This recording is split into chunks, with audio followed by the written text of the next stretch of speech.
होताना दिसतोय। रुपाली पाटील यांनी तशा पद्धतीने फेसबुक पोस्ट केलेली आहे।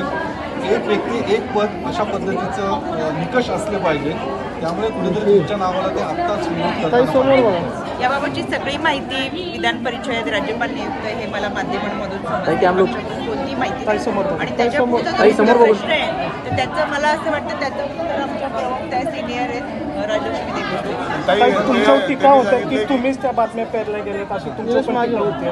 मी सांगितलं ना आमच्या वतीनं आमच्या प्रवक्त्या सिनियर मेंबर आहेत आमच्या पक्षाचे, ते उत्तर मला वाटत नाही याची काही उत्तर देण्यासारखे प्रश्न आहेत।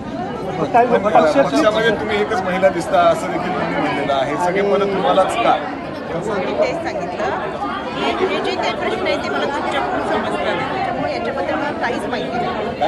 फेसबुक पोस्ट लिहिली, पोस्ट वाचा। आमच्या महिलांची बैठक चालू आहे सकाळपासून, काही पाहिलेलं नाही आहे, पाहते माहिती घेते त्याच्यानंतर तुम्हाला प्रतिक्रिया देते। पण त्यांचं म्हणणं की एक व्यक्ती एक पद असणं गरजेचं आहे आणि त्यामुळे या सगळ्या गोष्टीवर त्यांनी आक्षेप। हा सगळा पक्षाचा विषय आहे। आमचे पक्षाचे वरिष्ठ नेते आदरणीय दादा, आदरणीय तटकरे साहेब, आदरणीय प्रफुल्लभाई पटेल हे सगळे याबाबत निर्णय घेतील आणि मला वाटतं माझ्यापेक्षा प्रश्नांची सगळी उत्तर आमचे वरिष्ठ नेते त्यांच्या माध्यमातून त्यांच्या कार्यात दाखवतील। ते स्वतः सुद्धा इच्छुक असल्याचं मागणी केली तुम्ही मिळावी म्हणून।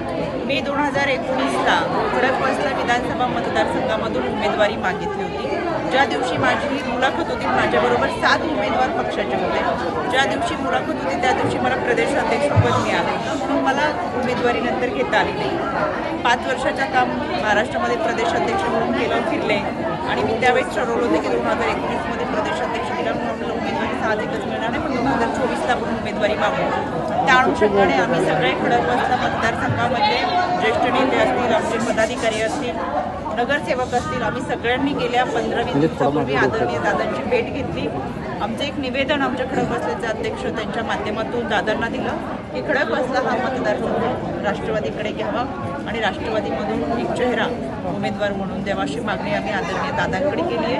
त्याच्यामुळे दादा आणि इतर ज्येष्ठ नेते एकत्र सगळे बसून चर्चा करतील, तशा पद्धतीचा निर्णय आम्हाला कळवतो। धन्यवाद।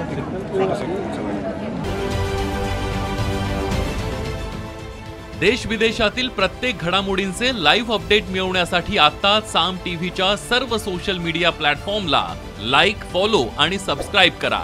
तसंच सर्व नोटिफिकेशनसाठी बेल आयकॉन प्रेस करायला विसरू नका।